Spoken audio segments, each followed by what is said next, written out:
Hey guys, आज हम बात करने वाले हैं एशियन फाइनेंशियल क्राइसिस के बारे में। The Asian financial crisis, also called the Asian Contagion, was a sequence of currency devaluations and other events that began in the summer of 1997 and gripped much of East Asia and Southeast Asia. तो it was a sequence of currency devaluation जो शुरू हुआ था summer of 1997 में and it gripped much of East Asia and Southeast Asia.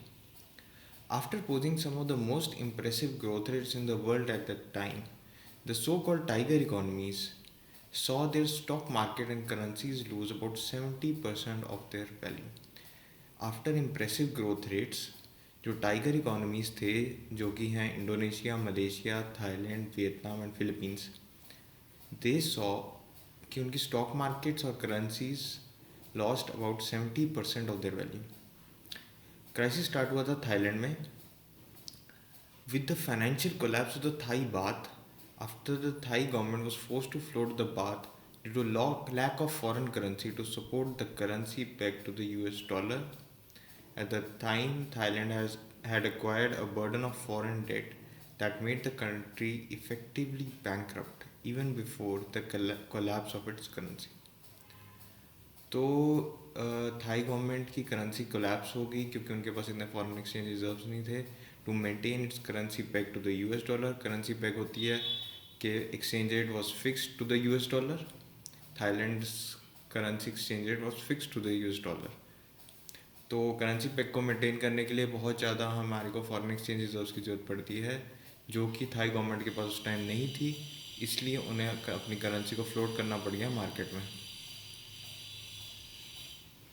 Capital flight ensued almost immediately beginning an international chain reaction. तो फिर capital flight हो गई, investors ने अपना पैसा थाईलैंड से बाहर निकाल लिया क्योंकि they were not confident in Thailand economy. As a result of the devaluation of Thailand's baht, a large portion of East Asian currencies fell by as much as 38%. तो as much as 38% डिक्लाइन आया east Asian currencies में. International stocks also decline by as much as 60%. The Asian financial crisis became a global crisis when it spread to Russian and Brazilian economies. तो जो crisis होते हैं आजकल क्योंकि globalised economy के phase में they are not isolated, वो spread कर जाते हैं. तो एशियन फाइनेंशियल क्राइसिस स्प्रेड कर गया रशियन और ब्राज़ीलियन इकोनॉमीज़ को. अब कॉजेज़ क्या थे इसके? Generally many of these relate to economic strategy of export led growth that had been adopted across developing East Asian economies in the years leading up to the crisis.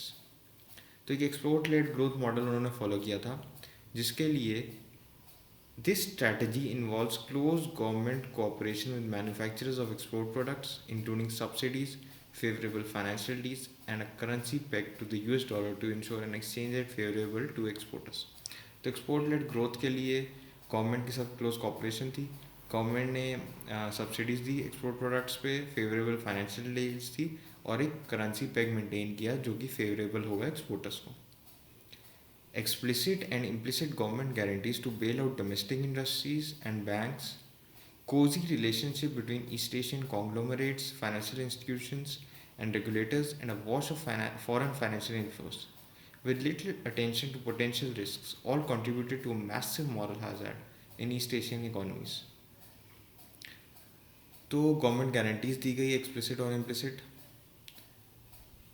Domestic industries को. Cozy relationship था between East Asian conglomerates, financial institutions and regulators. इन तीनों के बीच में एक cozy relationship, East Asian conglomerates, financial institutions और regulators के बीच में एक्सप्लिसिट और इम्प्लिसिट गवर्नमेंट गारंटीज दी गई.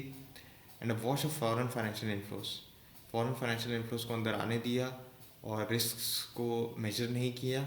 तो इससे मॉरल हैजार्ड क्रिएट हो गया ईस्ट एशियन इकोनॉमीज़ में. तो अनसाउंड प्रोजेक्ट्स में इन्वेस्टमेंट होने लगी. ठीक है.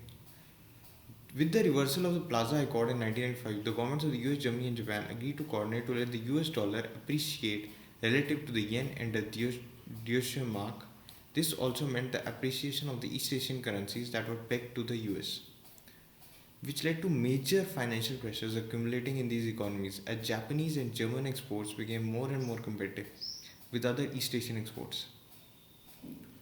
तो क्या हुआ कि प्लाजा अकॉर्ड में जो रिवर्सल कर दिया गया उसका, जो गवर्नमेंट्स थी यूएस, जर्मनी एंड जापान की, उन्होंने अग्री किया कि यूएस डॉलर को अप्रिशिएट करते हैं relative to yen and the German currency.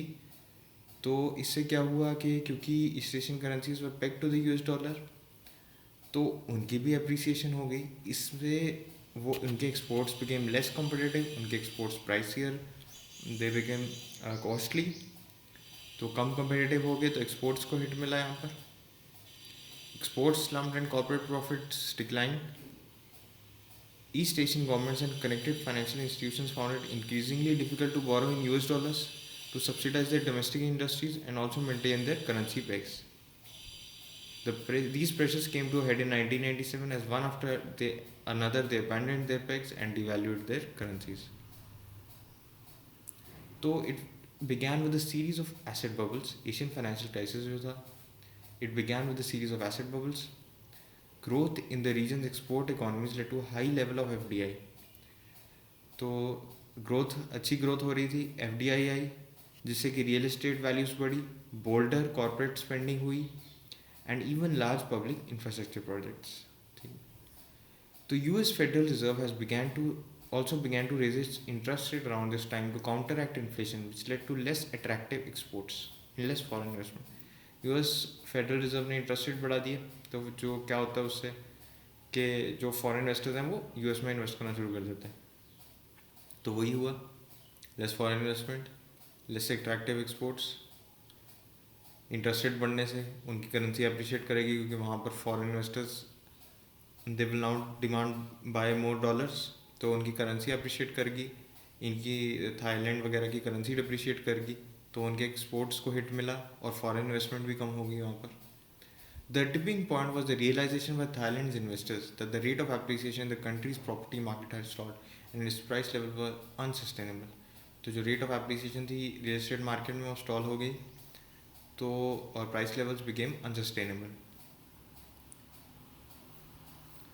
Following this devaluation, other Asian currencies, including the Malaysian ringgit, Indonesian rupee, and Singaporean dollar, all moved sharply lower. These devaluations led to high inflation and a host of problems that spread as wide as South Korea and Japan. अब इसके क्या solutions हैं?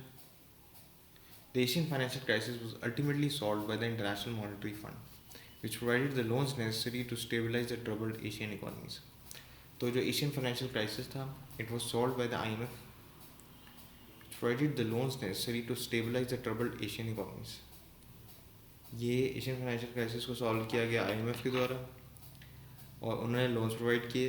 In 1997, the organization had committed more than 110 billion in short-term loans to Thailand, Indonesia, and South Korea. Thailand, Indonesia और South Korea को 110 billion loans दिए गए। By 1999, many of the countries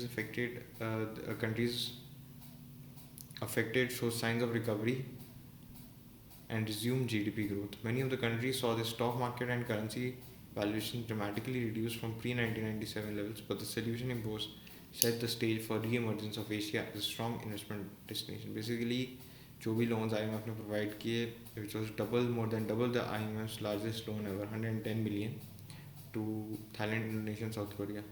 It helped in the recovery of the Asian countries. So ये था Asian financial crisis. Thank you guys.